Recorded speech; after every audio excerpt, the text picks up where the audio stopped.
চমক আসতেছে। ডক্টর মোহাম্মদ ইউনূস না হয়ে অন্য কেউ আসলে এই দেশটা টিকিয়ে রাখা সম্ভব হতো না। আল্লাহ ব্যবস্থা করে এমন একটা মানুষকে দিয়েছে যার একটা পরিচিতি আছে আন্তর্জাতিক মহলে। নোবেল প্রাইজ তো ঝাড়ে তারে দেয় না, তাহলে আমাদের হাসিনাও পাইতো। যেই মানুষকে বাংলাদেশের মানুষ ক্ষমতায় বসাইছে নাম হলো ডক্টর মোহাম্মদ ইউনূস। তিনি হলেন একজন বিশ্ব নেতা। আল্লাহু আকবার বলেন।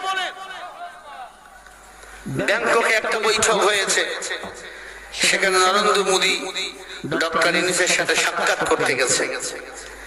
ডক্টর ইউনূস সাক্ষাৎ করবে, ডেট দিয়েছে, হ্যাঁ অমুক তারিখে সাক্ষাৎ করব। তার আগে বিশ্বের বড় বড় নেতাদের সাথে সফর করে এরপরে ব্যাংককে নরেন্দ্র মোদীর সাথে বৈঠক করতে গেছে। নরেন্দ্র মোদী আগে গিয়ে বসে আছে রুমের মধ্যে, বড় বড় সাংবাদিকরাও সেখানে বসে আছে।